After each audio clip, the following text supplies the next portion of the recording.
नमस्कार दोस्तों, आज हम बात करेंगे पावर स्टार पवन सिंह के नए बोलबम गाने को लेकर क्या है कुछ नई अपडेट। तो हम इस वीडियो में पूरी जानकारी देंगे, हमारे वीडियो के लास्ट तक बने रहिए।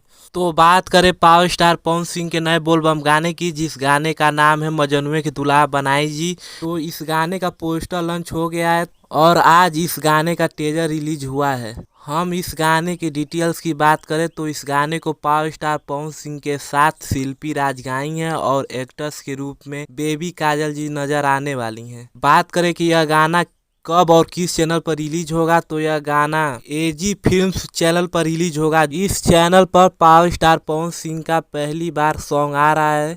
तो बात करें यह गाना कब रिलीज होगा, तो कल 5:45 पर रिलीज हो जाएगा। तो आप लोग इस गाने को खूब ज़्यादा प्यार आशीर्वाद दीजिएगा। बात करें पावर स्टार पवन सिंह का 2 गाना रिलीज हो चुका है, तो आप लोग उस गाने को खूब ज़्यादा प्यार आशीर्वाद दे ही रहे हैं। ऐसे ही जो न्यू सॉन्ग आ रहा है तो इस पर भी खूब प्यार आशीर्वाद दीजिएगा। इधर बीच पवन भैया सूर्यवंशम फिल्म का लगातार शूटिंग कर रहे हैं, जिससे व्यस्तता के कारण गाना स्लो आ रहा है। तो बस आप लोग प्यार बनाए रखिए। पावर स्टार पवन सिंह का बैक टू बैक गाना रिलीज होगा, आप लोग को सुनने को मिलेगा। जैसे ही पावर स्टार पवन सिंह का सूर्यवंशम फिल्म कंप्लीट हो जाएगा तो आप लोग को बैक टू बैक गाना सुनने को मिलेगा। तो वीडियो को करते हैं समाप्त, मिलते हैं अगले अपडेट पर। धन्यवाद।